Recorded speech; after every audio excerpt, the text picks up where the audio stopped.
جی السلام علیکم. جی وعلیکم السلام. جی کون صاحب کہاں سے آپ مخاطب ہیں؟ ملک اختر شباب بروچ چکوال سے. جی جی تو میرا سر آج سوال یہ ہے کہ آج کل ہر طرف سوشل میڈیا پہ پرنٹ میڈیا پہ ایک ہی خبریں چل رہی ہیں. کبھی کہتے ہیں ایمرجنسی لگ رہی ہے ملک میں, کبھی کہتے ہیں صدارتی نظام آ رہا ہے, تو اس کی بھی خبریں بھی چل رہی ہیں, میڈیا پہ بھی بحث ہو رہی ہے. تو میرا سوال یہ ہے کہ کیا خان صاحب آپ بھی صدارتی نظام چاہتے ہیں یا محض یہ پراپگنڈا ہے؟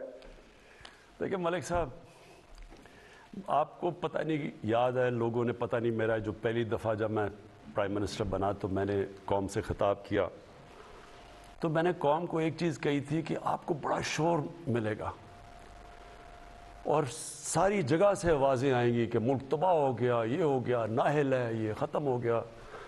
کیونکہ میں نے تب آپ کو کہا تھا سب کو کہ ہم نے کوئی مفاہمت نہیں کرنی, کوئی کمپرومائز نہیں کرنی.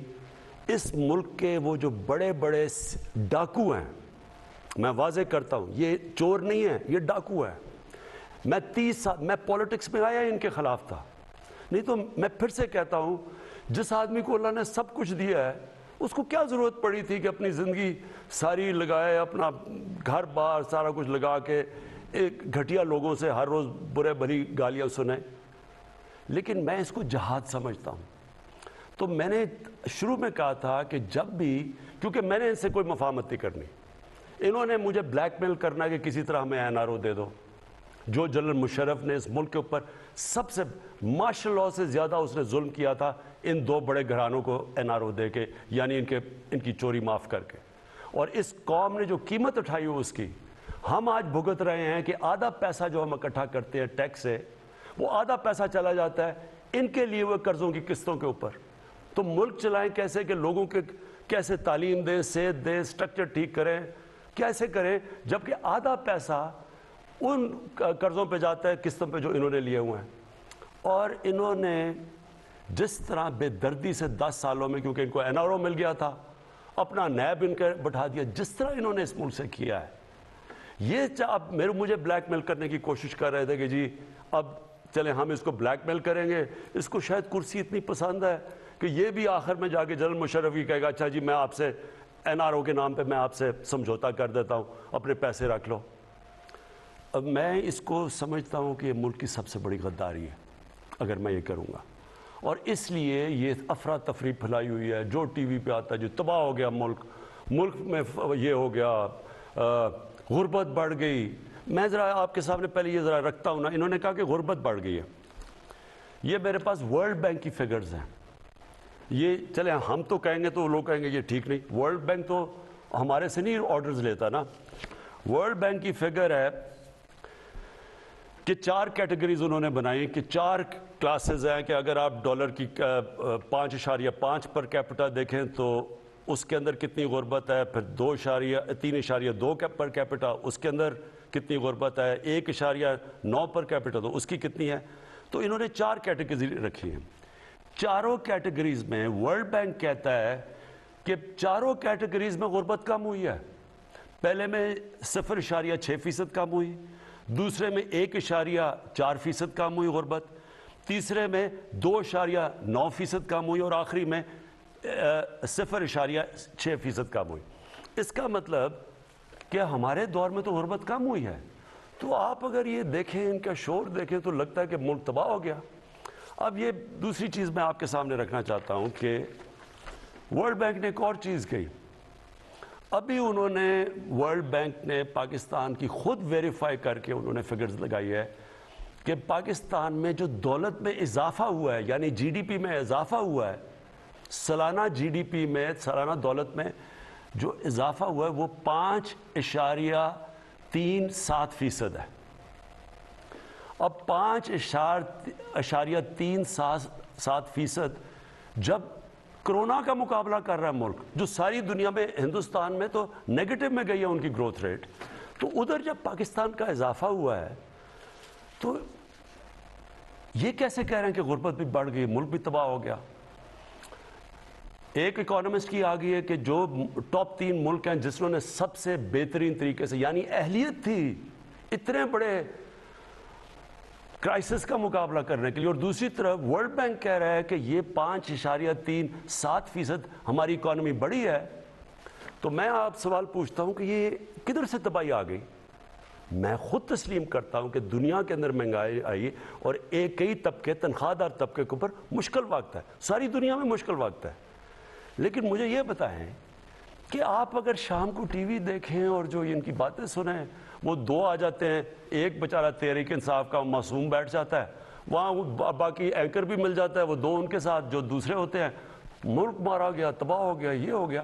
تو یہ کیسے بتاتے ہیں اگر تباہ ہو گیا تو 5.37% ملک کی اکانومی بڑی کیسے ہے؟ اور میں آپ کو بتاتا ہوں بڑی کیسے ہے. اگر آپ، اور میں یہ بھی چاہتا ہوں، میں اپنے صحافیوں سے چاہتا ہوں کہ دیکھیں اتنی مایوسی کئی دفعہ پھیلا دیتے ہیں کہ وہ لوگ بیچارے سمجھتے ہیں کہ یہ تو ملک آج گیا تو کل گیا. یہ ملک اس وقت دنیا میں مثال دی جا رہی ہے جو سب سے بہتر نکلا ہے کرونا سے. اور یہ آپ ذرا سنیں کدھر کدھر فائدہ ہوا ہے ہم نے پالیسیز بنائی. سب سے پہلے کنسٹرکشن، پاکستان کی کنسٹرکشن انڈسٹری کے اندر جو بوم آئی ہوئی ہے وہ میں آپ کو بتاؤں.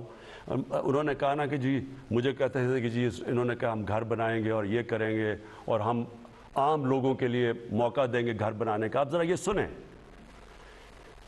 اور یہ ساری جو میں آپ کو اعداد و شمار دے رہا ہوں یہ آپ اپنے موبائل سے چیک کر سکتے ہیں، یہ پوچھ سکتے ہیں. سب سے پہلے جی، جو بینکوں کے اندر یہ پہلی دفعہ پاکستان میں ہو رہا ہے کہ بینک چھوٹے لوگوں کو قرضے دے رہے ہیں گھر خریدنے کے لیے، اور اس کے لیے ہمیں بڑی محنت کرنی پڑی. وہ ایک ہوتا ہے فور کلوجر لا، وہ ہم نے جا کے اس کو عدالت میں لڑنا پڑا اور بڑی دیر سے 30 سالوں سے پھنسا ہوا تھا جو ہم نے کروایا. تو آج صرف پہلے یہ دیکھ لیں کہ 290 ارب کے لوگوں نے قرضے مانگے ہیں بینک سے. یہ کبھی پاکستان کی تاریخ میں نہیں ہوا. اس میں سے 123 جو اپلیکیشنز ہیں وہ بینکوں نے اپروو کر دیے ہیں، پرائیویٹ بینکس ہیں. اس میں سے 40 ارب روپیہ دے چکے ہیں لوگوں کو اپنے گھر بنانے کے لیے. یہ وہ لوگ ہیں جو کبھی سوچ نہیں سکتے تھے اپنا گھر بنانے کے لیے کیونکہ وہ کرائے کے گھروں میں رہ رہے تھے. اب جتنا وہ کرایہ دیتے ہیں اتنی وہ آپ قسطیں دے رہے ہیں اپنا گھر بنانے کے، جو ساری دنیا کے اندر جو آپ قرضہ دے کے اپنے گھر لیتے ہیں، جس کو مورگیج فائنانسنگ کہتے ہیں انگریزی میں، وہ پاکستان میں پہلی دفعہ شروع ہو گئی ہے. اب عام تنخواہ دار طبقہ اپنا گھر بنا سکے گا. پہلی چیز، ہماری جو گورنمنٹ کی منسٹری ہے 45,000 گھر یونٹس بن رہے ہیں اس وقت. 45,000 گورنمنٹ کے جو یونٹس اس وقت ہم بنا رہے ہیں، اور یہ ہماری اسکیم تھی.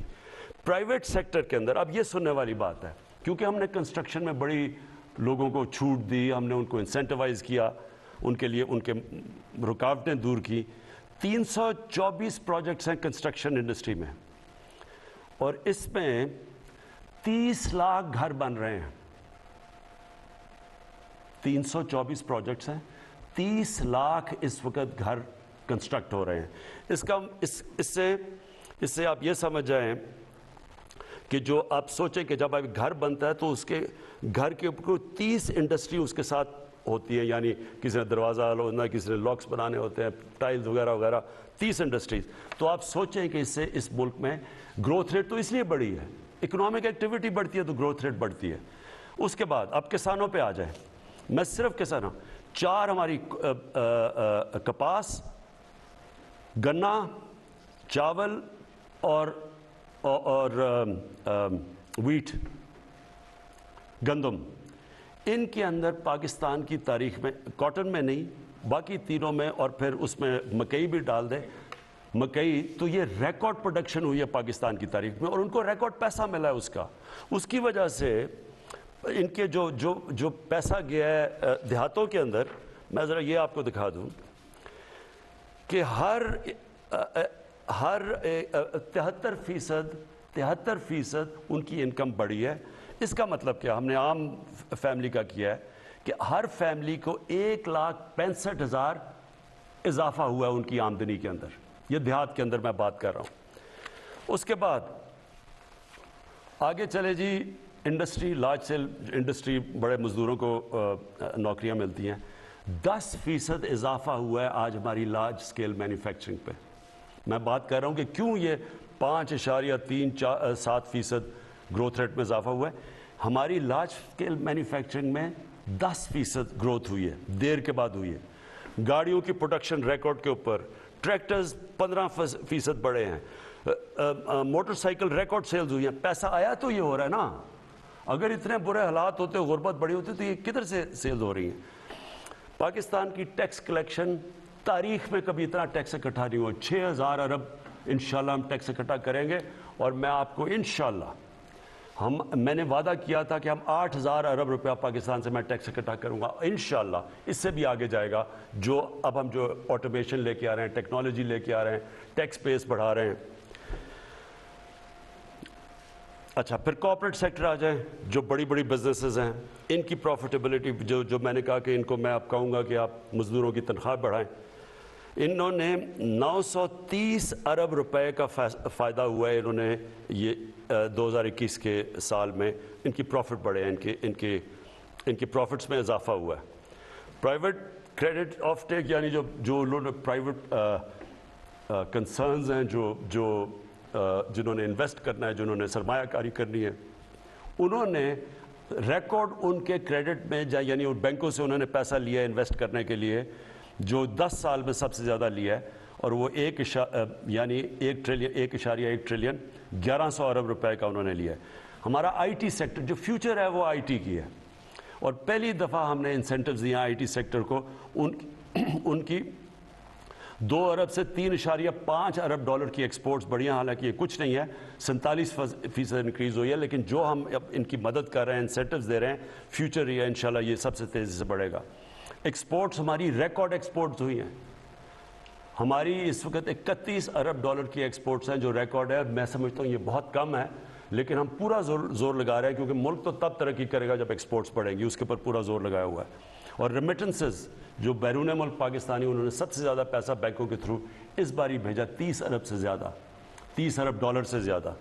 اس کی وجہ سے ہماری جو میں آپ کو کہہ رہا ہوں کہ ملک کے اندر یہ جو گروتھ ریٹ جو ہم کہہ رہے ہیں کہ یہ سارے پہلے تو کہتے ہیں اتنا برا حال ہے، اب ایک دم جب پتہ چلا کہ 5.37 ارب کی گروتھ ریٹ ہوئی ہے، اکانومی بڑھ رہی ہے، تو اب وہ خود ہی ان کو سمجھ نہیں آ رہی کہ اس کا کیا جواب ہے، تو اس کے کوئی بہانے مار رہے ہیں۔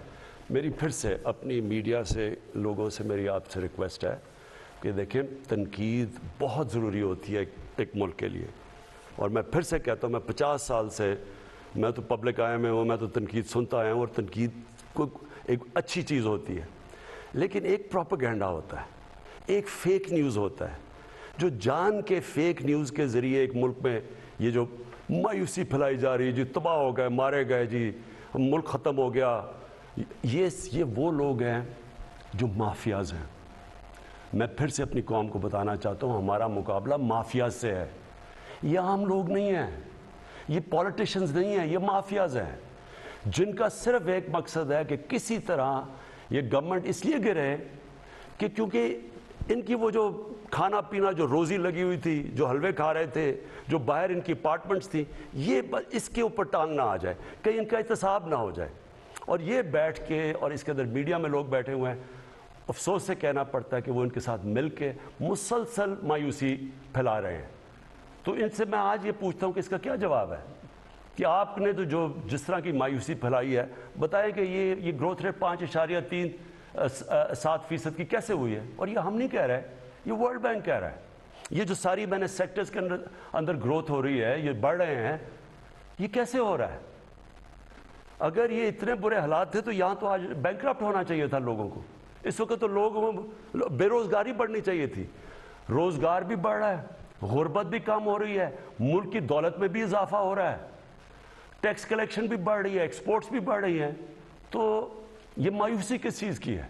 اور پھر بلومبرگ ایک میگزین ہے جو کہ پھر سے میں کہتا ہوں ساری دنیا میں اکانومیز کو، ہر ملک کی اکانومی کے اوپر تبصرہ کرتی ہے، وہ کہہ رہی ہے کہ پاکستان کی جو اب اکانومی ہے وہ سسٹینیبل راستے پہ چلی گئی، اور آگے انہوں نے پریڈکٹ کیا ہے کہ ملک صحیح طرف آگے جا رہا ہے، ہم تو نہیں کہہ رہے۔ تو میں اس لیے اپنے لوگوں سے ریکویسٹ کروں گا کہ بیلنس کریں، تنقید تو اچھی ہوتی ہے، لیکن ساتھ ساتھ یہ بھی تو بتائیں، اس کا بھی تو بتائیں کہ یہ جو ملک میں فائدے ہو رہے ہیں۔